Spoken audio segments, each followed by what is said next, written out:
Hi, everybody. Welcome to the Benzo Warrior Community Zoom meeting. Today, we have a special guest, and I might mess this up, Lieutenant Commander Mark Keller, who's also known as Slider.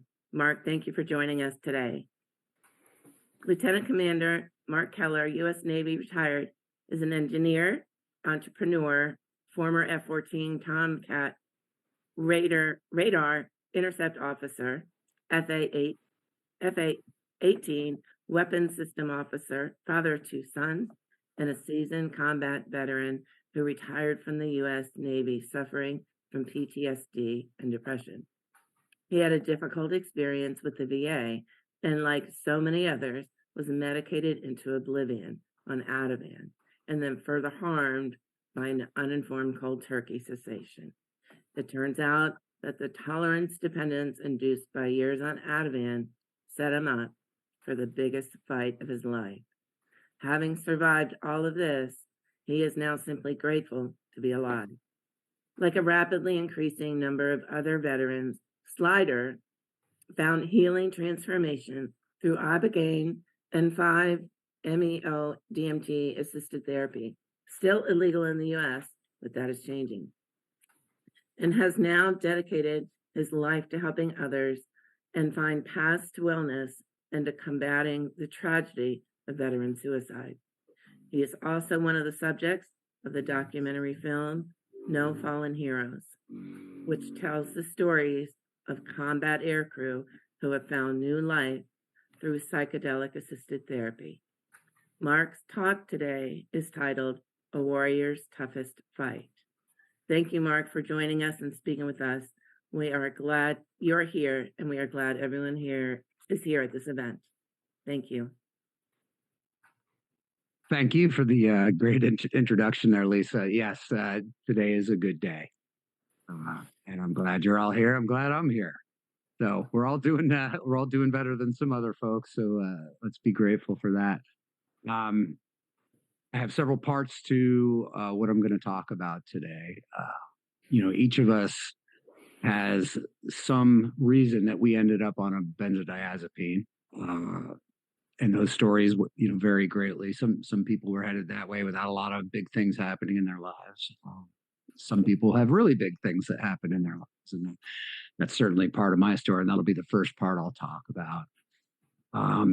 Once you get on the benzodiazepines, well, then there's different experiences. I happen to be someone who's exquisitely sensitive, so in that smaller cohort of people, and the prescribing physician just didn't understand, the risks associated with these medicines, and had no way to detect what I was going through. And I was on Ativan for about 4.5 years while I went downhill pretty badly and predictably, given the underlying conditions that I was dealing with. I cold turkeyed. I went through a very, very challenging thing there. And as the title of the talk suggests, that's the toughest thing I've ever been through. Still going through it. A couple of years of tapering, and then trying to clean up the mess that was left behind is the rest of the story. So I very much look forward to your questions. So as I speak, please do, if you take notes. I know a lot of us have a little trouble remembering things from time to time. Write down anything you want to hear about. I very much hope that we'll have a good, lively discussion afterwards, and maybe that helps some of you all out. So a little bit about me. I'm from upstate New York, Syracuse area. I've got my father recently passed away, but my parents were married throughout all of that. I've got a younger brother, had a pretty normal childhood. Lived in a fairly rural area, spent my days running around the woods and skiing and snowmobiling and riding motorcycles and just all the great stuff that a boy wants to do. My family wasn't perfect, just like everyone's. And many, many, many years later, I had to excavate some things that maybe were deep in my subconscious from my childhood. And like everyone has, sometimes those things come up later in life. But I would say pretty much my I grew up normal and healthy, and everything was great. Went off to school ended up at the University of Florida. I got a degree in electrical engineering and was pursuing a PhD in electrical engineering, as a matter of fact. Uh, when one day I just something happened. I kind of had these two lives. I was working my way through school, doing my research, doing some advanced radar research, neural network processing, all kinds of edgy stuff that was very satisfying to me.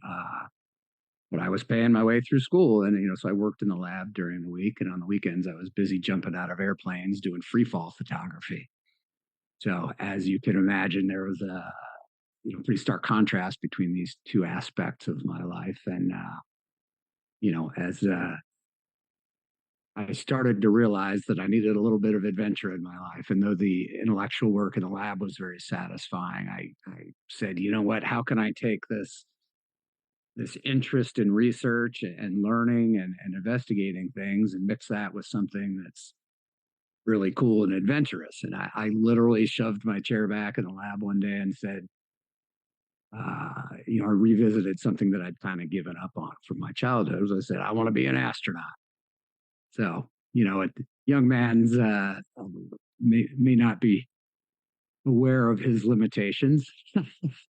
But I said, okay, how do I become an astronaut? So I started looking at it, and turns out the best way to do that is go to Navy test pilot school. So to do that, you got to get into the Navy first, and then you got to go fly jets and do all that stuff. And of course, I'd seen the movie Top Gun, so I had to fly F-14s. And I literally got the phone book out, looked up U.S. Navy. I called the recruiter and said, hey, I want to fly F-14, sign me up. They laughed, but I made it happen. So, next thing you know, I was out of school. I walked away from a pretty good deal there, but off to my life of adventure.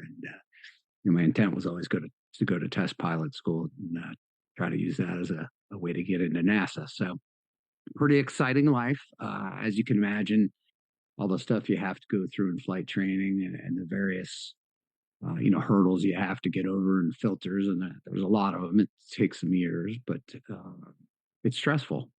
It's a lot of stress, and it's just you're constantly being evaluated, constantly under a microscope, constantly expected to perform at a very high level. And I liked that.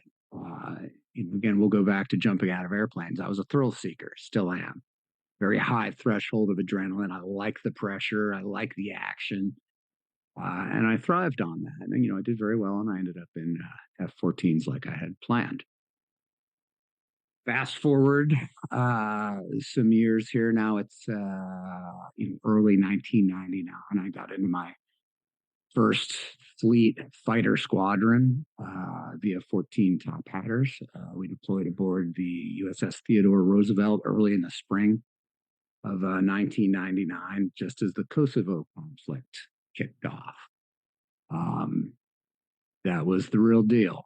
They had, what we consider fourth generation Soviet integrated air defenses, which meant they had, advanced radar systems, some advanced missile systems that were certainly capable of reaching out and shooting down an F-14 and pretty much any other aircraft we had at that time. If you'll recall, an F-117 stealth fighter went down. A couple of airplanes were shot down in Kosovo, and there I was, young Lieutenant Keller, right up in it. So we were, going out, dropping a lot of laser guided bombs, doing armed reconnaissance, hauling butt, pulling G's, just constant action because we never knew where we were going to get shot at. So it was pretty athletic. It was very stressful. You have a tough technical job to do under some physically difficult conditions there, but this is what happens when you're in combat is you just adapt to that. So I'll talk a little bit more as I get into my story here about those adaptations, which are very germane to our experiences with benzodiazepines. So anyway, in that conflict, I learned an awful lot about laser guided bombs, as all of us did on that aircraft carrier. It was the weapon of choice, and we had just got a lot of experience with it. As a research engineer, maybe my curiosity went a little deeper on some of that stuff, and I believe I probably became, at least at the time, one of the world's experts on this particular weapon called a paveway to laser guided bomb. So fast forward, my next deployment was in the spring of 2001. In 2001, same squadron, VF-14 Carrier Air Wing 8, we were aboard the USS Enterprise, and we spent the vast majority of that deployment in the Persian Gulf, flying missions in support of the Southern Watch, so enforcing the Southern No-Fly Zone imposed by the United Nations at that time. Saddam was pretty active at that time, and they were always testing our resolve, flying into the no-fly zone or moving surface-to-air missiles or aircraft artillery down into that southern part of Iraq. And it was our job to kind of go down, fly around, and kind of keep track of what's going on and react when they did things like shooting at us, which happened quite a few times. So I got to see some of that, and I got to drop some more Paveway 2 laser guided bombs on some anti-aircraft sites. We got shot at with some anti-aircraft artillery. I have seen, just like in the movies, little puffs appearing around the airplane and all that stuff as those things detonate at your altitude. You're real busy while you're running these missions, and so you don't really have time to be scared while that's happening. You're just working hard and doing your job. But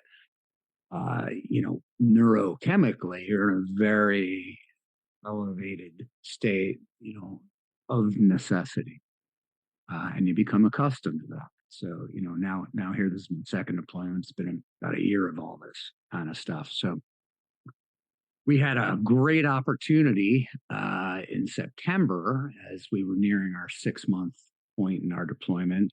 We were going to head south through the Suez Canal, which we did on September 9th, 2001, on our way to a port visit in South Africa, which is pretty unusual. They hadn't allowed a nuclear aircraft carrier in there for about 20 years. Normally we'd go back up through the Red Sea and the Suez Canal and out through the Mediterranean on our way home. We were going to go to South Africa, so we were pretty excited about that. And we had a safari set up, and we were going to go cave dive with the great white sharks and all this fun stuff that guys like us like to do. So we were pretty psyched about that. And everyone was tired from a long deployment, and most of the guys were probably in the rack sleeping. On September 11th, we were steaming south, probably, I'm guessing, off the southern coast of Somalia in the northern Indian Ocean. And I just happened to be on the schedule that day to fly a post-maintenance tech flight. So we had some aircraft that had been down in the hangar deck, and we're getting some work done on them. We had to get them ready to fly off when we got back off the coast of Virginia here. So I was sitting there in my flight gear just waiting for this jet to come up, and it was going to go do a pretty routine flight. It was me and the duty officer in the usual, in what is usually a very busy place, the ready room. And we had the TV on. And so, just like a lot of you, I watched the Twin Towers go down on television. And the difference for me was, I was on a U.S. aircraft carrier just west of Pakistan, east of Somalia there. So within about 3 minutes, I remember that because I just happened to look at my watch, but it took about 3 minutes for us to turn that aircraft carrier around. We knew we weren't leaving the Middle East with that.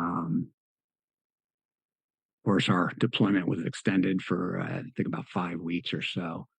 But we, very quickly put ourselves off the coast of Pakistan, ready to go into Afghanistan to fly strike missions.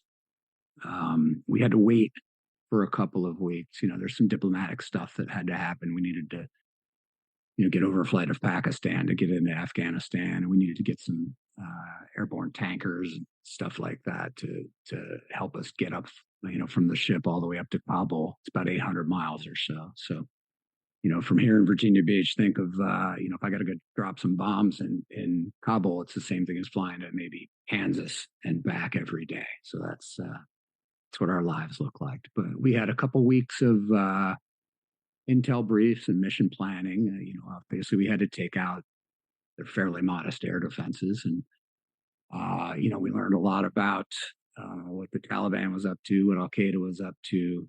Uh, we learned a lot about what would happen to us if we got shot down, which was not pretty.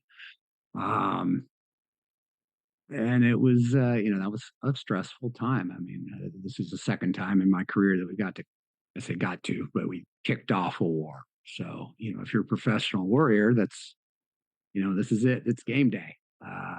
So at the time, we certainly felt very justified in doing that and honored to have the opportunity to serve in that way. We flew the first strikes into Afghanistan. Um, there was much less resistance than there was in Kosovo. We did get shot at a little bit, and we took out all their surface to missile sites and the surface to air missile sites in the first couple of days. But uh, it was stressful. It was very stressful. So came home from that. We had another aircraft carrier coming to us out of Norfolk. They were in the Med at the time, and once they got on station, we got to go home.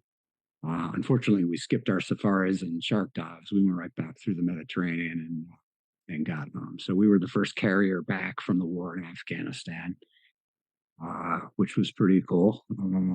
We got a hero's welcome, and that was the first time I started hearing, be at the gas pump, and someone said, "Thank you for your service." First time I'd heard of that. It was pretty cool. Felt really good about that, and that continues to this day. So that's a good thing. Fast forward some more. Let's see. I'm now. What did I do after that? I was an instructor in the F-14 back here in Virginia Beach for some years. When the 2003 war kicked off in Afghanistan. Like all the other guys who were instructors at that point, especially those of us who'd just come back from back-to-back combat deployments, we wanted to go, but we couldn't go. We had to keep training guys. It's just part of the system. So I missed most of that one. But fast forward to 2005, I'm now a young lieutenant commander, and I am back at sea in an operational capacity. This time I was the strike operations officer for Carrier Air Wing 8. Same Air Wing, different set of orders. But at this point, I'm not a squadron guy. I'm working for the Air Wing commander. So all the squadrons on an aircraft carrier, they all work for the Air Wing commander, and I was on the Air Wing staff. So my job at that time was there were a lot of aspects to it, but one of it was to advise the Air Wing commander on what tactics and weapons employment methods and what weapons loads we should use and all kinds of stuff like that that were appropriate for what we expected to see when we got into action. So on our way over there, remember the invasion happened in 2003. We're now at 2005. So we've established air superiority at this point. We can pretty much fly around, at least at high altitude, without worrying too much about being shot down or anything like that. But we had some other problems. At this point, we're trying to flush out Al Qaeda networks, figure out where their safe houses are. We're very much trying to build our intelligence pictures so that we can, crush their network and stop the insurgency that's going on. As part of that, we were dropping a lot of bombs in populated areas, which is a very, very difficult business, even with advanced laser guided weapons. We did not have, now we have GPS enhanced laser guided weapons, but at that time we did not. So basically, what we would do is we would drop a bomb and let it fall dumb, as we say, and at some point we would turn a laser on to designate the target, and that bomb would see that laser spot on the ground and would try to fly to that spot and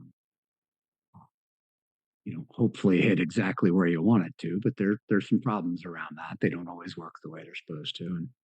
And I was pretty aware of this as we were headed over there. And one of my big concerns was, what are we delivering these things in a way that best minimizes the potential for collateral damage? And I had some arguments around that based on my experience in, 2 previous combat deployments.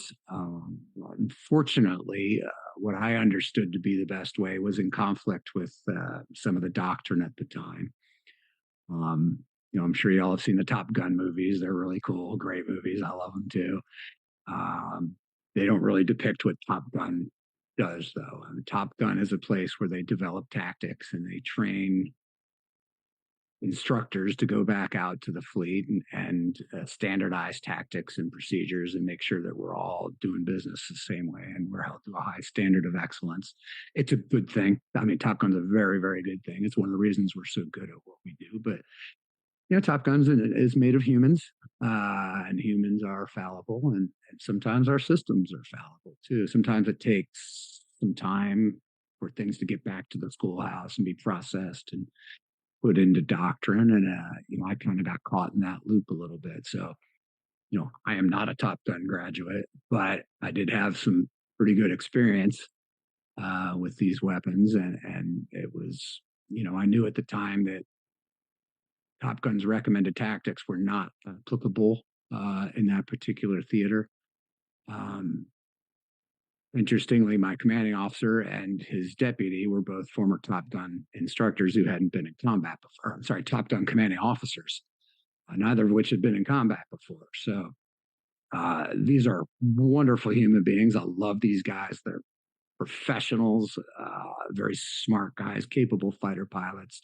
In no way would I ever say anything, bad about their character or really even their decision making. It was just the structure we operated in. But I tried to convince them that we should ignore Top Gun's recommendations and do business a different way. And I just failed to do that. I don't think they could get there. You can't be a top commanding officer of Top Gun, and then the first time you go out and actually go to war, say Top Gun's wrong. I mean, that's the dissonance there is too much. So, after harping on my commanding officer for a while about this, in the passageway, his deputy stopped me and said, "Hey, Slaughter, you got to knock it off, man. Yeah, I appreciate your passion, but you're pissing the boss off, and you just need to do what you're told." And, what could I say other than aye, aye, sir? And off I went and did my job. Wow. Fast forward a couple months, I'm now mission commander uh, over a town in northern Iraq called Baji, about 60 miles northwest of Baghdad, kind of between Mosul and Baghdad. Turns out the night before, we had a forward operating base there, a real small one. Some guys were out on patrol, and on their way back through this town of Baji had been blown up by an improvised explosive device, or IED, and they lost some guys. So it turns out the next night, when we just happened to be responsible for that grid square that Baji's in, we're just hanging out overhead like we did night after night, just waiting for someone who needs some help from us. And we get the call on the radio about an Iraqi civilian had seen some things on that same road where that incident had been before, and had reported it to an Iraqi police station. And after a whole lot of communication and translation and all this stuff, the end result was that we had to drop a bomb on some guys who were rigging up another IED on that same road. So a very righteous mission, and it was proved later that that is, in fact, what they were doing. But I had a little problem here because it was, we had to drop a bomb on these guys in a house in the middle of the town. And, here I am. I'm the mission commander. Now, I am not a pilot. I am the backseat guy. I'm Goose, or Bob, if you saw the second Top Gun movie. Let's think more Goose. But, the guy on my front seat had been one of my students as an F-14 instructor. He'd never dropped a bomb in combat. He was a much younger guy, junior to me. And, I was on the Air Wing staff. I wasn't in his squadron. I was kind of a guest on their flight schedule. However, I'm the mission commander. So, we had a discussion in the cockpit about how we should drop this bomb. And, I can't fault him, as a fairly junior lieutenant for, saying, no, we're going to do what the boss said we should do. And I said, no, we're going to do what's right. And, so we had a moral dilemma going on in the cockpit, and we really just needed to put that bomb on the ground. So, when we went out for our bombing run, I really hadn't decided, am I going to defy orders and do what I think is safest, or am I going to, cover my ass and do it the way I was ordered to do? So when the bomb came off, we did what we were ordered to do. And, tragically, that bomb fell short, hit the house next door, and killed a dozen innocent people. So, uh, that was 2005. That was a long time ago, but I will tell you that, that type of story is not uncommon, for our combat veterans. It's the kind of thing that, you're still out in deployment, you still got to keep flying, you still got to do your job, and you just take stuff like that and you put it in a box. And, after multiple combat deployments, now, unlike a lot of other guys, I had a lot of boxes of elephants. I like to call it my warehouse full of elephant boxes. So, it's really easy to see when you're talking about something as colorful as combat, but what I've learned since is, we all do that to some degree. Sometimes we call them traumas, right? Or sometimes they're little traumas and they accumulate and they add up to a big elephant. Sometimes it's a big trauma and it's its elephant of its own. But, we all collect these elephants, and, sometimes that's the reason we end up on benzodiazepines. I'm sure everyone here has a story about why you ended up on that first dose, and, then our stories afterwards tend to be kind of similar, and I'll tell you about mine. But, fast forward some years, and I retired from the military in February of 2013. Now, let me go back and talk about physical neurochemical adaptations. Humans are very robust creatures. We ended up where we are in the food chain because of our ability to adapt and think and react. And, uh, the stress of combat is, one of those things you adapt to. So when guys deploy over and over and over again, particularly guys who are what I call trigger pullers, guys who go into bad guy land and get shot at and have to kill people and all that stuff. Again, you're forced to operate in a very high level of neuroexcitation, which, is probably familiar to most folks as fight or flight. And I'm not saying you're in the cockpit being panicked. What I'm saying is, your glutamate's up, your cortisol's up, you're thinking faster, your vision's enhanced, your hearing's enhanced, maybe breathe a little harder, your heart's pumping. I mean, that's what combat is. And when you do it over and over and over again, of necessity, your body reacts that way. Because if it doesn't, you possibly fail at your mission, possibly end up dead, or maybe other people are killed. I mean, there's a lot at stake here. So you just become comfortable with that, and that becomes your thresholds are all adjusted up. So neurochemically, you're in a very high state of alert. And after many, many years of that, those adaptations become semi-permanent. Um, a lot of guys call it operator syndrome now, and that's not necessarily PTSD in the traditional sense. Certainly if you're in a foxhole and your best friend's head gets blown off, sorry about how graphic that is, but I mean, obviously that's a very traumatizing event, and that's kind of what people think of, I think, when they talk about PTSD. But there's also this thing that we call operator syndrome, and I think the SEAL community, special forces guys, kind of figured this out. It's just that high level of excitation becomes your new normal, and then when you come out of the structure of the military, the purpose, of each of your days, and all of a sudden, all that's not around you. You're not surrounded by other guys operating the same way. We end up back in the civilian world here, and everything's moving in slow motion. You're still going fast, and everything around here is painfully slow. You're on high alert all the time. You just driving down the road, every vehicle's a threat. Um, it bothers you that people can't focus on purpose or a mission. And you see a lot of stupidity around you. And yeah, that sounds arrogant, but coming out of that environment, I think it's kind of understandable. So, I came out of that with that problem. I had some depression from the innocents I'd killed, and I really hadn't dealt with that. And I was in that high level of neuroexcitation. Um, somewhere in there, my wife left me, and I had prostate cancer too. So there was a lot of stuff went on. By the way, both those things are very common amongst career military guys. Prostate cancer is a huge thing, particularly in tactical aviators. We're not quite sure why. Maybe it's because of flying next to the cosmos with nothing but a piece of plexiglass over your head.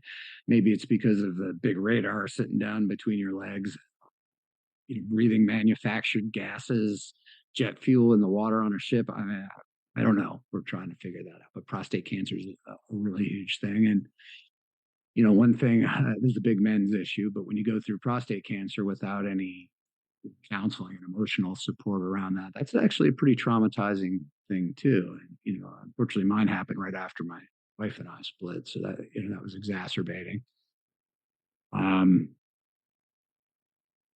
And then I had the too young, too hot, too crazy girlfriend, which made things even worse. So the adrenaline junkie, no more combat, no more flying jets off of aircraft carriers. With the benefit of hindsight, maybe it was just a way of finding some more excitement. But I started a business a little before I got out, actually, and it was moving along nicely as I retired from the Navy. So I was very busy working on that. And, had this relationship that was not healthy, and eventually all these factors that were, do the math on the timeline. I mean, it took 20 years for all this stuff to accumulate, but a guy who was perfectly healthy otherwise got pushed to the point where I had a single panic attack, just one. And shame on me for thinking prior to that a panic attack was an excuse of the weak-minded to not keep their shit together. But that's not it at all. I'm sure a lot of people in this group are well aware of how awful those things can be. And I learned the hard way. So when my panic attack hit me, my heart was pounding, I was sweating, I couldn't breathe. I was pretty sure I was dying, maybe a heart attack or something like that. I don't know what it was, but it was profound for sure. And the first thing I did was I called a doctor. So I told the doctor what was going on, and he said, "No, no, no, you're not dying. You're having a panic attack." He said, "I'm going to write you a script. Run down to the local pharmacy and get this filled right away. You're gonna need this." He said, "Take it 4 times a day, as it's going to say on the bottle. Make an appointment with my office, and we'll get you in here, and we'll talk about all this and figure out what to do." Of course, I'm in the middle of a panic attack, so yeah, you're okay. And off I went. I ran down to the drugstore, and I picked up my Ativan. Now, pause right there for a moment. I probably took a multivitamin, maybe some weightlifting supplements or something like that, an aspirin once in a while. I certainly was opposed to the idea of psychotropic meds. Again, I'll admit to some arrogance there. Oh, you need an antidepressant? Just get your shit together, bro. That's not it. So that's an old version of me. But at the time I felt that way. But when I needed it, I needed it. So down I went. I didn't know what Ativan was. I didn't know what a benzodiazepine was. I'd never heard of Klonopin. Vaguely had maybe heard of Valium. Had no idea these things were related. At the time, there's a lot of Xanax prescriptions out there. So I had heard of Xanax, but I had no idea how it worked. I had no idea that it was a benzodiazepine. Again, I didn't even know the word benzodiazepine or benzo at this time. Just totally clueless on this stuff. So I went down there and I got my half a milligram of Ativan 4 times a day and dutifully ingested these things as prescribed always. and off I went. So, I got my appointment with the doctor, and told him about my life, and he said, "Okay, yeah, you have an anxiety problem. We're going to keep you on this med." And I wouldn't say that half a milligram of Ativan had a profound effect on me, but I felt a little better. And he didn't mention the word benzodiazepine or benzo. He didn't mention tolerance, dependence, paradoxical effects, dangerous withdrawal, interaction with alcohol. Nothing. Uh, I've since learned it because he didn't know. He was just completely uninformed. I don't think he's a bad guy. I think he was trying to help me, but just like this thing with Top Gun and dropping bombs, this doctor was in a system that enabled him to practice legally, and despite his best intentions, causing a lot of unintended damage. So you know, there's an analogy there. But anyway, I took my Ativan 4 times a day, and I felt pretty good, and no more panic attacks. And I went back about running my business and dealing with the crazy girlfriend, and eventually realized that a lot of my problems were because of the crazy girlfriend, so she had to go, and I took care of that. Never occurred to me to get off the Ativan. It's a very strange thing looking back. Why wasn't I eager to get off of it? I can't explain it. I mean, I just think at that point, so much anxiety and some depression, from all the stuff that had happened. I don't know. I just wasn't questioning. Um, and we'll talk about informed consent a little later here. But I got rid of the crazy girlfriend. I ran my business, and 6 months later, I was actually doing really, really well. Highly productive. My business was growing as fast as I could stand it. Everything was sunshine. I was doing great. Um, but something insidious was happening. I won't spend a lot of time with this group, of course, talking about neuroadaptations that occur with long-term benzodiazepine use, but that's certainly what was going on with me. Um, these things happen, and so it went from the Ativan being less and less effective to I crossed that line, and it flipped into paradoxical effects. Now, I did not know anything about dependence. I did not know anything about paradox. I just didn't know any of this stuff. And what I experienced is something called medication spellbinding. And maybe some of you have heard of this. There's a guy, Dr. Peter Breggin, wrote a great book, one of the first books I read when I was going through acute withdrawal, called Medication Madness. It's mostly about SSRIs, but he talks about benzodiazepines in there. But that's the first time I came across the term medication spellbinding. And what that means, and this is very germane to these short acting benzodiazepines, is I went to a doctor, I had a problem. He gave me a pill. I took the pill, I felt a little better. Okay, there's something wrong with me. This pill fixes it. Well, now the spell has started, right? So it wears off. And, my watch says it's time for the next dose. So I take my next dose. Hey, I feel a little better.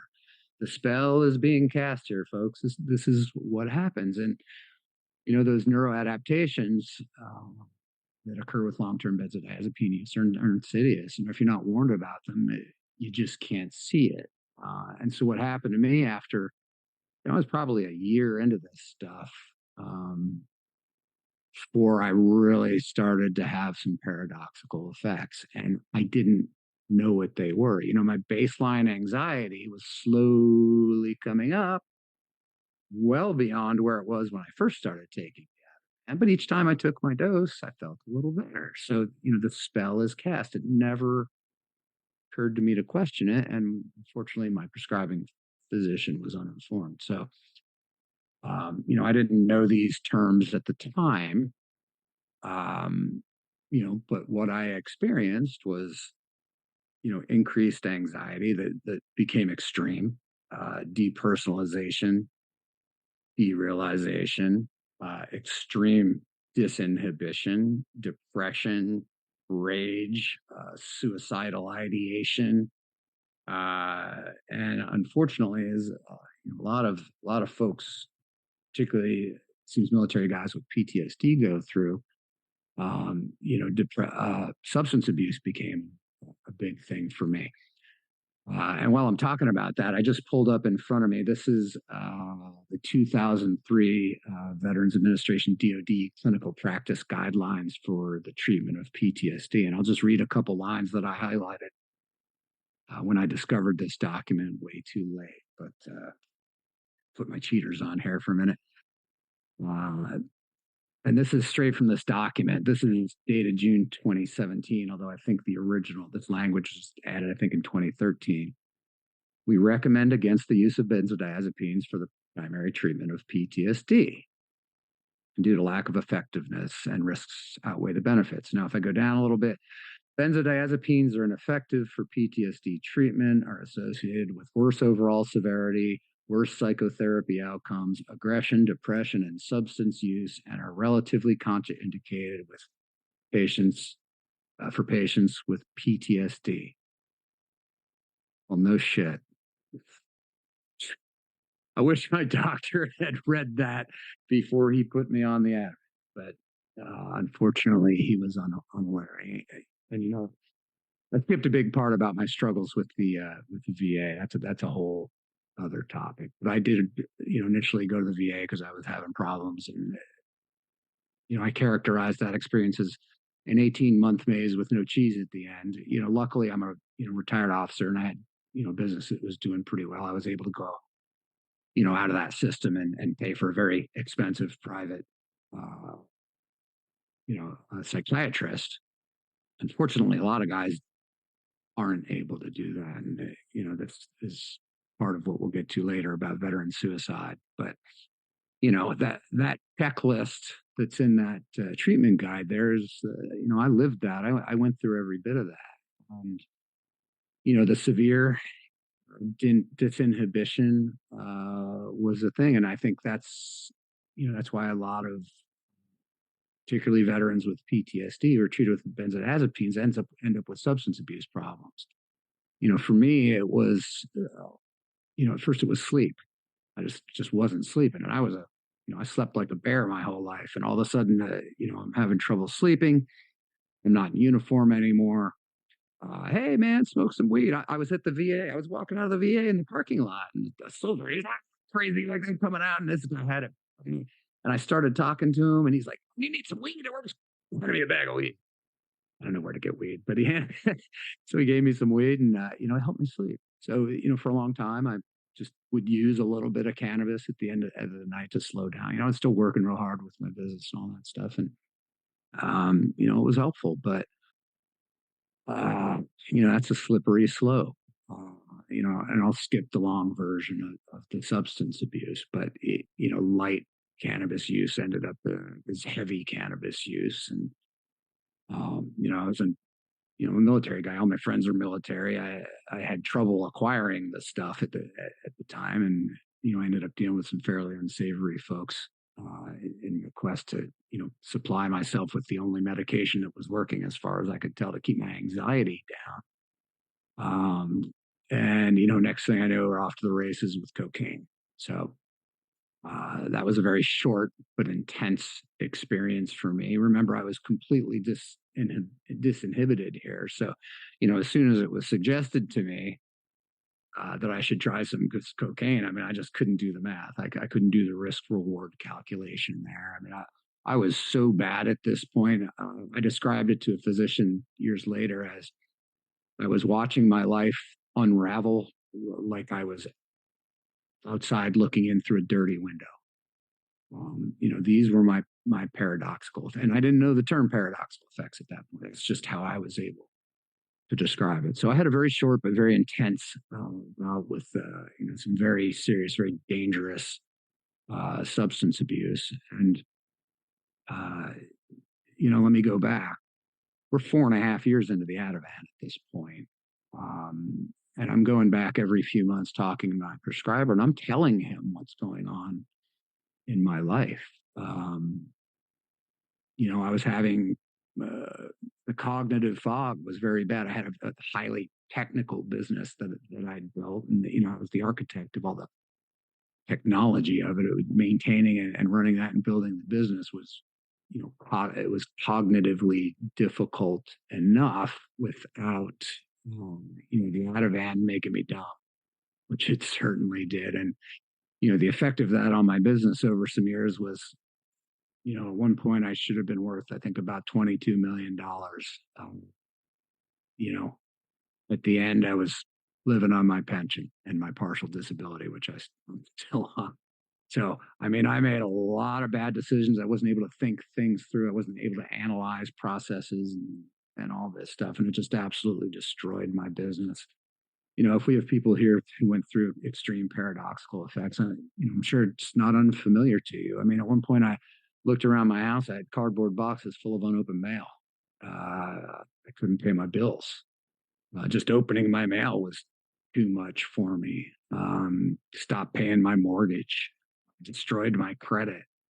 My house was in foreclosure. At one point, I was a day away from a sheriff's sale. Thank God I had a good buddy I went through flight school with, kind of bailed me out at the last minute, and I had to sell a rental house I owned to pay him back. But I certainly had the ability to pay my bills, and financially, I wasn't functioning. I mean, I was so disconnected from reality that I didn't care. There were no consequences. I mean, I had a really, really extreme case. And, this is how I know now that, I'm in that 15 to 20% cohort of folks who, we call exquisitely sensitive, right? So that's a smaller group of us, but 15 to 20% is not insignificant, certainly for a prescriber. I mean, she needs to be well aware of that. But there I was with extreme paradoxical effects, destroying my life, destroying my financial life, destroying my relationships, my physical health. But I'm sitting here and injecting who knows what because I'm getting it off the street, and my arms are all torn up. So I went into my regular appointment with my Ativan prescriber, and I said, "Doc, look what I'm doing to myself. I need help." And he says, "You need to go to rehab." Yeah, no shit, I need to go to rehab. Like, I'm gonna die, man. Like, I knew it was bad. I was detached from reality, but I mean, I could see that, I needed help. So, I go to him and ask for help. And he said, okay, well, I didn't know Ativan was a controlled substance of any sort. I had no idea. He cold turkeyed me off the Ativan. He said, well, we're going to send you to rehab. We got to get you off the Ativan.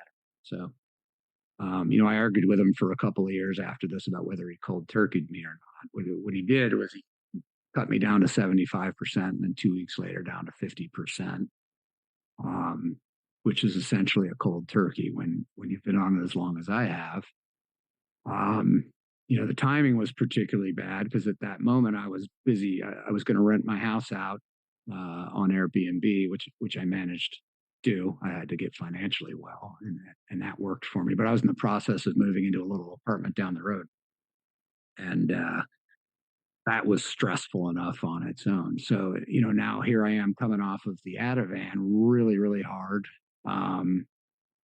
I've got all this additional stress in my life. And, my friends who were helping me move will say I was bouncing off the wall like flubber on a racquetball court. I mean, it was just zing, zing, zing. I couldn't focus on anything for more than a few seconds. Talking to those friends who are great friends and have stuck by me through all those years. They had no idea what was going on, just like I had no idea what was going on. But they said, you were bad. There was something really, really wrong with you. Yeah, no kidding. So, I knew I was supposed to get off the Ativan, but my stress got so bad, and I assumed it was from the move. I didn't realize what I was experiencing was the beginnings of acute withdrawal or early acute withdrawal. I had some extra Ativan sitting around, so for about a week while I went through that move, I just went back up to my 4 times 0.5 a day just to take the edge off, which is all it did at this point. And then I ran out of Ativan.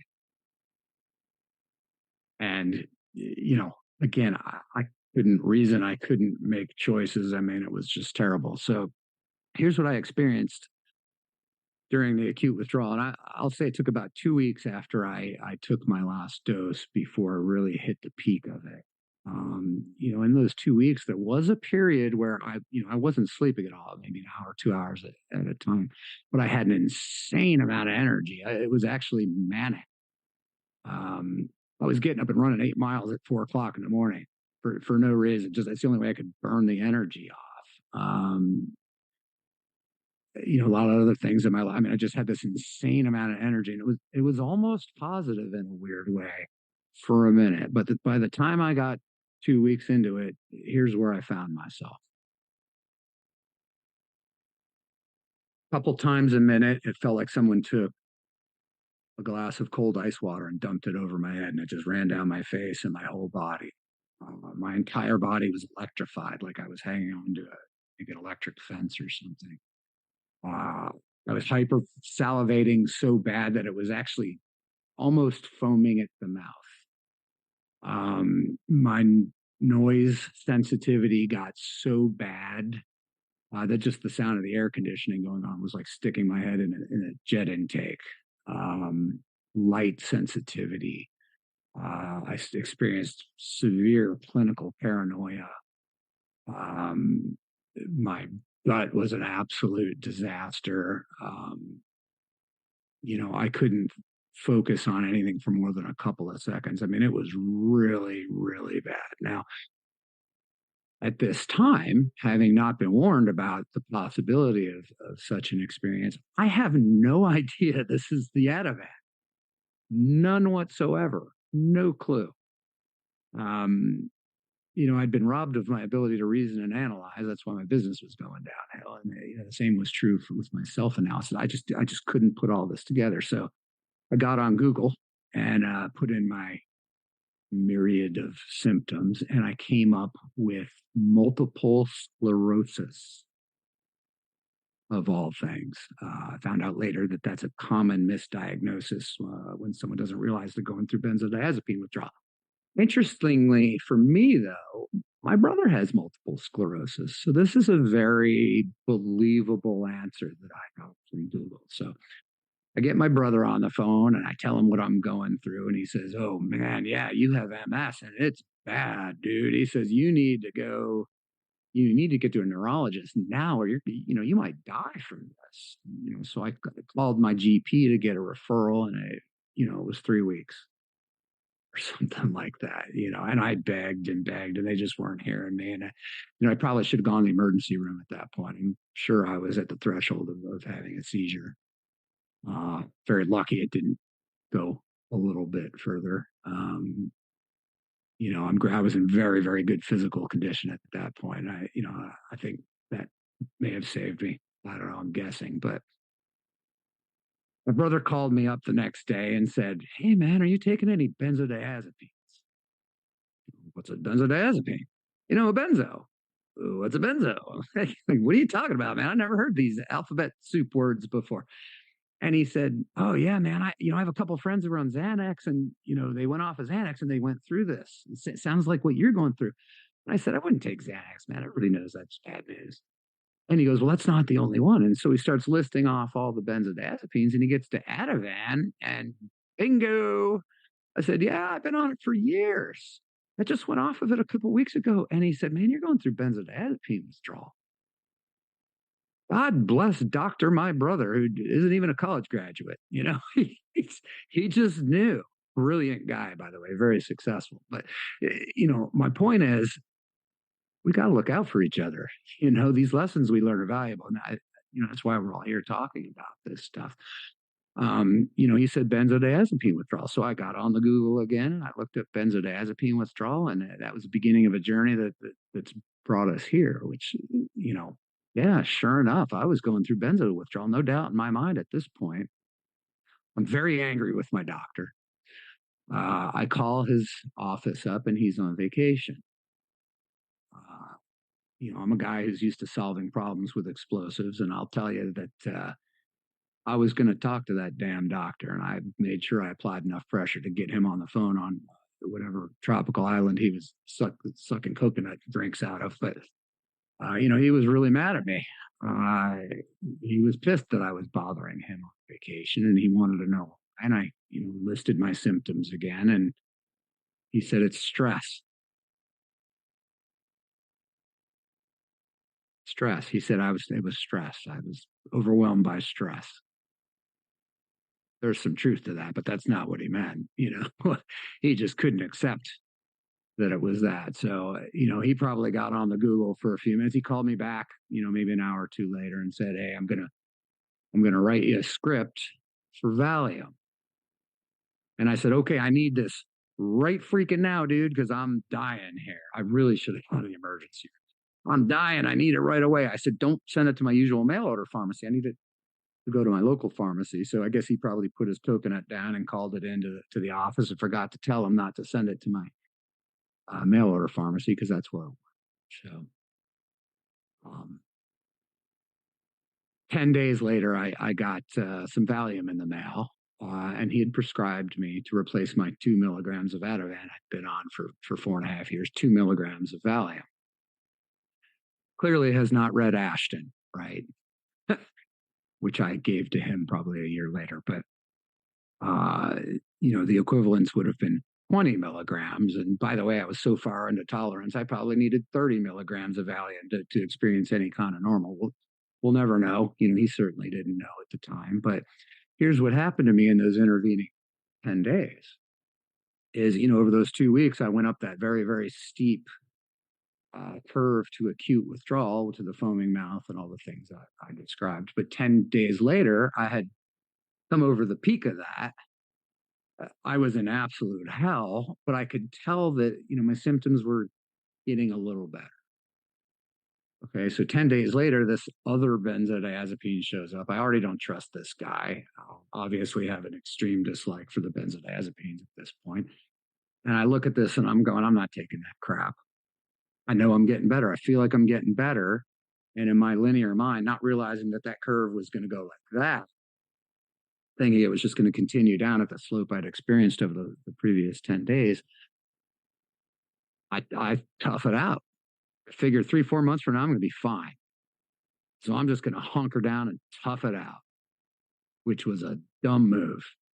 But I shouldn't say it's a dumb move. It made a lot of sense based on what I knew. The problem was lack of information here. If I had any understanding of I wouldn't have ended up in that situation in the first place. If my doctor had any understanding about how to deprescribe this stuff, I wouldn't have ended up in that place I ended up. And I'll tell you, years later here, I'm convinced that a lot of the lasting neurological damage I'm still living with happened through that period of that cold turkey, that acute withdrawal. So here's what I did.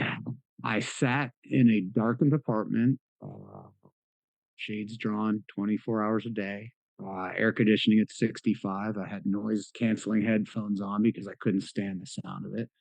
I made a nest of giant beanbag chairs and blankets, and I sat there and rocked back and forth for about 7 months.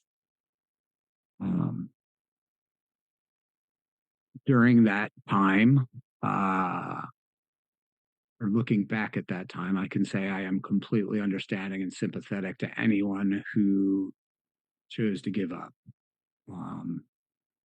It's a very, very sad thing, but it's very easy to understand how you can get there. I certainly, considered taking myself out at that time. What saved me, I'd learned some toughness through my service. Plus, I think I'm just stubborn, which I come by honestly. Love you, Dad. But I had 2 kids. I have 2 sons, and I just couldn't do it to them. Just the thought of my kids being left without their dad was enough to fight to make it to the next, minute for a long time, and then eventually the next hour, and after some time the next day, and just had to fight through it step by step by step by step. But in that, and I'm glad I did that. I'm glad I did that. And if any of you are at that point right now listening to this, please don't give up. Do not give up, because here you go. It's on the t-shirt. Keep moving forward. You can get through it. Everyone can get through it, particularly if you understand why you're experiencing what you're experiencing. You will heal. It just takes a lot of patience and a lot of faith that you can get there. But you're not lying to yourself telling you you're going to get better, because you will. But during this time, I found that book by Peter Bregan was the first one. I was trying to understand, these medications, and it made me crazy. Another thing I found at that time was a website called badbenzos.org. Um, I would not be surprised if many of you are familiar with it, but that was my gateway to the benzodiazepine support community. There's a woman, Cass, I can't remember her last name right now, but she wrote a couple of really beautiful, well composed letters before she committed suicide, and talking about what she experienced, and warnings to physicians and explanations to her friends and stuff. And I read that, and knowing that I wasn't alone, knowing that I wasn't the only one going through something like that, gave me a lot of strength and hope. And, that's why we're all here right now, hopefully. Carry that forward. If you have someone who needs to understand that they're not alone, go look at badbenzos.org. It's a very simple website with incredible content. And through that, then I found Benzo Buddies and all kinds of other stuff. I found the Benzodiazepine Information Coalition. And that's where I really started getting a lot of my education from. And, I like to joke that I put myself through medical school in the year that followed my cold turkey. But, I've come to understand pretty clearly, how these neuroadaptations occur and why it's so difficult to get out of them. Yeah. So there I was. And then I had to go to rehab. So I went to inpatient rehab while I was going through acute withdrawal. I will tell you that inpatient rehab is brutal if you are otherwise healthy. Um, it is twice as brutal if you're going through benzodiazepine withdrawal. So, some follow-on discussions. By the way, I got rid of that doctor. I told him he's fired. I went and found another guy who's great. I'll talk to you about Dr. Michael Bohan, who's on the board now of the Benzo Information Coalition. Luckily, he lives here in Virginia, and he was my guy who helped me deprescribe. But I went through all that. Absolutely brutal. A great education. Um, but it was really, really hard because of the benzo withdrawal. So somewhere in there, I found the Ashton Manual. Thank God bless that woman. I understood that you could deprescribe, and she had a formula, at least a place to start. And I don't even know how I found Dr. Bohan, to be honest with you. If you've looked for a physician to help you deprescribe responsibly and well, it's a tough search. Again, somehow I got lucky. It must have been on Google. I found this guy's name's Dr. Michael Bohan. He was a retired Navy doctor. He had been the chief of medicine at Portsmouth Naval Medical Center, and had spent many years helping people with addiction and with deprescribing benzodiazepines. Just happens to live down the road from me. So I got into his office, and I'd already started on Ashton. Actually, no, I hadn't at that point. I needed to get that diazepam. I needed to get that Valium prescription to replace. So I went in there with Dr. Bohan, and we figured out, okay, well, you've been in withdrawal for so long, and we kind of guessed what the replacement dose of Valium was. We hunted around with that a little bit. It was ended up around 9 milligrams to take the edge off enough so I didn't want to kill myself. I was certainly far from well, pretty much couch bound at that point, but it helped a lot. And so we started Ashton from there, and I got down to about, let's see, it was 4.5, maybe 5 milligrams, and the Ashton protocol was too fast for me. I've since learned that that's not uncommon. We get down there 4 to 5 milligrams, and it becomes absolutely brutal. So that is when we started looking into the daily microtaper. Now, like I said, he'd been doing this for 30 years. He had a lot of experience. He had some patients who were a couple of years ahead of me on that journey. These are my benzo buddies, Mike and Earl, if you're out there, thank you. He set me up with those guys, and they had used some different methods with their microtaper. Mike really liked the liquid microtaper, and he didn't like to pretty exuberant guy, and he convinced me to try the liquid micro taper. So, I was using milk, whole milk, and I was grinding up my diazepam and making a solution. And I understood the concentration in the lab work, and so many milliliters a day, and I made it so that 1 milliliter a day of reduction was 1 microgram of Valium. That's all I could tolerate. But the first time the milk went bad, and I knocked that back in the morning, I said enough with the with the liquid micro taper. So I went dry micro taper. Um, and I went and got my lab scale and my gel capsules and laboratory spatulas, and made a big elaborate spreadsheet that I'd be happy to show you guys if you want to see it. But um, I just made it my business to see taper as quickly as I could, and I kept detailed records. I had all kinds of theories about tapering, theories of my own. Again, remember, I was a research scientist in a prior life. And I had my logarithmic taper and my linear taper and, holds and not holds and all this stuff. And it's funny, when I go back and I graph the data, because I tried all these techniques, all kinds of theories about, well, you need a fixed percentage of reduction each day. That gives you what you call logarithmic taper. I did the math on that and made my spreadsheet. Folks, I don't think it matters. I think you just got to keep reducing. There were plenty of times in there where I had to hold. I heard people talking about holds. I would say that if you hold for more than a few days, you're probably doing damage. I think you got to keep going down. And it hurts. The waves are going to come no matter what you do. You can't stop them. The waves are just always going to be there. And I tried to see some causality in the rate of taper, between the rate of taper and the waves. I just don't think it's there in retrospect. And looking at my own data and my notes, I think the waves just come, and I think you just got to keep going would be my advice. But especially in the early stages of a taper, maybe it's a little bit of a psychological crutch. Go, you know what, 5 days, I'm just going to hold. Maybe your wave will pass in those 5 days, maybe it won't. But my personal advice would be to, man, you start going past a week, you need to think about just powering through, because you reverse the tolerance, you start building it up again. But I graphed all my data through these various formulas I was using to adjust my taper rate, and when I look back at it, it's pretty much a line. Even though there's a lot of math behind it, you just got to get on stuff. So from the date of my last dose of Ativan to my last dose of Valium, and I think I jumped off it. I mean, I basically went to zero. It was about 2.5 years it took me. Every bit of it was excruciating. The vast majority of my waking hours were spent laying on the couch. I couldn't socialize.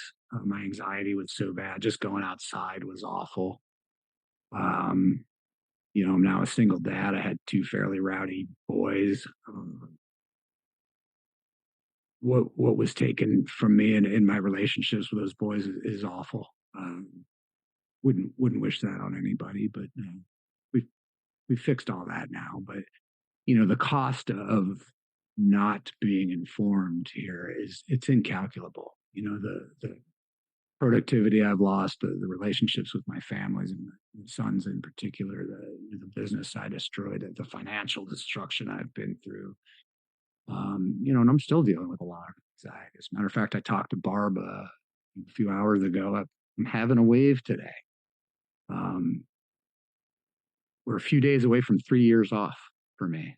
And I'm doing pretty well. I mean, I get up at, I run 4 miles at sunrise every day. I mean, walking half a mile 3 years ago would have been impossible. So, the progress continues, but it's glacially slow. And, watching football with my buddies yesterday, I indulged. I had 1 Miller Lite, just one. I went years without having a drink.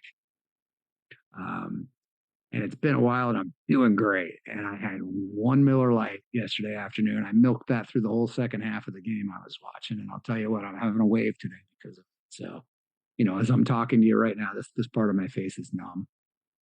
A little bit of excessive salivation. I'm going to spend some time meditating after we get off of here to try to calm that down.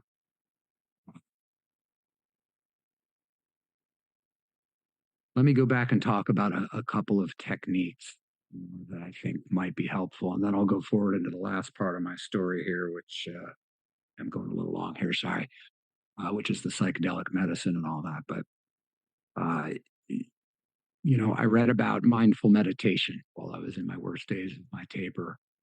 Um, if any of you are into any of that stuff, monkey mind is a thing. If you're going through benzo withdrawal, monkey mind is an unstoppable force. I mean, it's just really, really bad. I can tell you that, I felt very frustrated when I would read about these techniques from mindful meditation. I would sit there and just try to calm myself down, and I felt like I was failing all the time. That was incorrect. The thing with meditation is not whether it was a good one or a bad one. It's that you try. It's the practice of meditation, right? So, if you're having a tough minute, find yourself a quiet spot and get comfortable. And there's plenty of resources out there to help you learn the techniques, but at least try. The act of trying, even if you feel like you didn't succeed, is a healing thing. And so I'm really, really, really encourage people to try meditation. As I got further along in my taper and my withdrawal, my meditation practices have become better and better and better. And that's a big part of my life now. I spend at least 30 minutes meditating first thing in the morning when I get up. I don't even leave my room before I do that because, I'm sure as you all know, when you wake up, that the dawn of consciousness comes with a big shot of glutamate and that panic. I mean, for years, I spent 2 hours laying in bed in a total panic before I could get out. You can manage that to some extent. You're going to go through it, but meditation is a tool I wish I took more seriously earlier on. Alcohol, of course. I left out a part about that. Alcohol is a way to replace your benzo. So, I didn't know alcohol affected my GABA system. It's way similar to the benzodiazepines. There was a period there where I was still trying to live a normal life when I was going through all these paradoxical effects. I was drinking too much. It was self-medication. It was the only thing that made me feel better, at least temporarily. And then, of course, the rebound from it makes you worse, which is, true with all this stuff. So stay off the alcohol. I can't touch caffeine. I can't touch sugar. Even at 3 years now, if I eat a Reese's peanut butter cup, I'm going to know about it for hours afterwards. And I love those things, but I just can't have them, so diet control is very, very important. I'm sure it's different for everyone. I can say what's worked for me is I just adopted a very, very bland, low carbohydrate diet. Got steady on that till I felt pretty okay. And then I just made a note every time I ate something outside of that diet. And over the years, I've accumulated a log of quite a few things that are excitatory for me. And, my list may be different than yours. You got to be a little bit of your own researcher on that stuff. Yeah. So the last part, and I'll just talk about this briefly because I know we want to have a question and answer here, is, as I emerged from once I got off the Valium, remember all that stuff about why I had that first dose of Ativan? Well, guess what I wasn't working on that whole time? I was just trying to survive the Ativan, right? So probably all of us have that, these unprocessed traumas or whatever it is that caused you to get to a point where you needed a benzodiazepine. That's probably still there once you get off them. Don't be fearful. You can work through that. You got to get at least the bulk of the benzo problem behind you before that happens. So, I'm going to talk to you for a moment about psychedelic-assisted therapy. In the U.S., this is considered very cutting edge right now. It is also mostly illegal, although some of that is changing. I have to tell you right up front, some of the things I'm going to talk about are Schedule 1 substances on the Controlled Substances Act, meaning they're very illegal.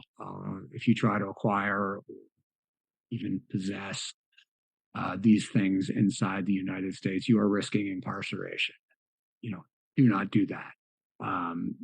Sadly, uh, to access these modalities, a lot of veterans are going out of the country to get access to that. And I'm one of those. And I'll tell you at least a short version of that story here in a minute. But um, I say in the U.S. these are considered cutting edge. What's interesting is I've learned more about this is these psychedelic assisted therapies, particularly through South America and large swaths of Africa, have been around for thousands of years. They're not cutting edge at all. It's just the way. Uh, I hate to say this, but we're the idiots. So again, I'll tell you my story, how I found that stuff. Um, there's a guy named Marcus Capone. He was a Navy SEAL, 13 years on the SEAL teams. I think he did 6 or 7 deployments to Iraq and Afghanistan, a lot of combat. Like so many guys who lived the life that he lived, he ended up with a fairly severe case of PTSD and was medically retired, sent home. And there he was outside of that structure that I talked about with himself. And he fell into the traps that sadly are all too typical for combat veterans.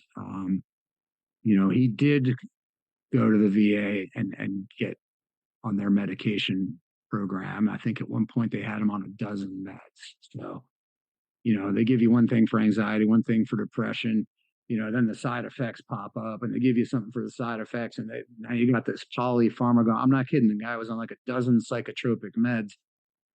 I mean, that's insane. Nobody can sort out, what the effects, the cohort effects that he experienced there. I mean, it's just, you can't analyze that. I mean, it was just such a disaster. And so the poor guy went through all kinds of alternative modalities, just trying to find a way to get better.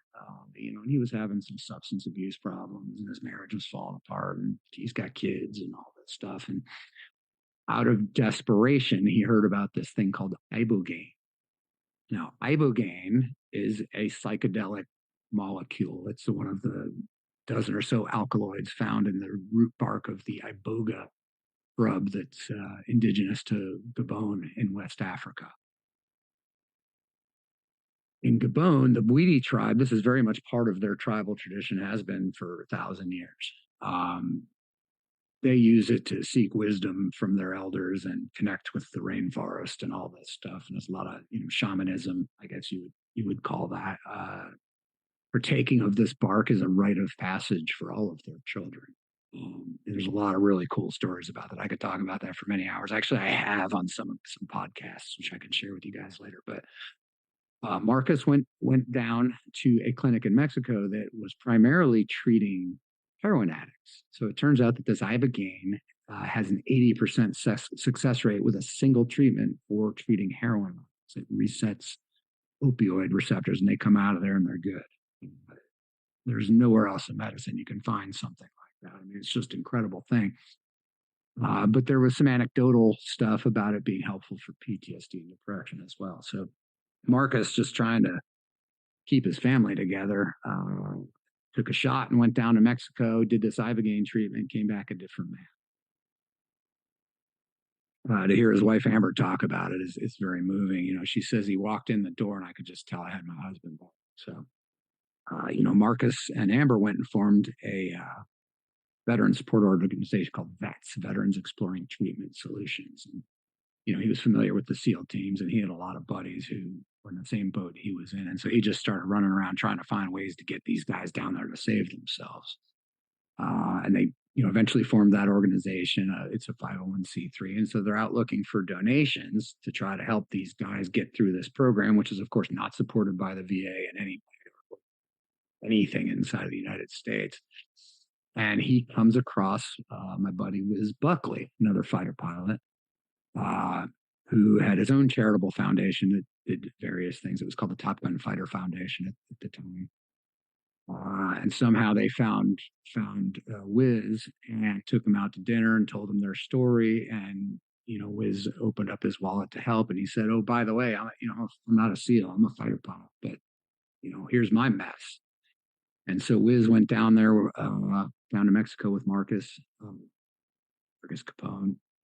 Also went down there with Marcus Luttrell, notably. I don't know if you guys know that name, but he's the SEAL in the Lone Survivor movie. Great book. You should read the book. The movie is very accurate to the book. The book is better, and Marcus says the book is accurate. So there you go. It's a true story if you want some exciting stuff. But those guys went down there, went through the treatment. Wiz came back and reported this to he runs a Top Gun options group.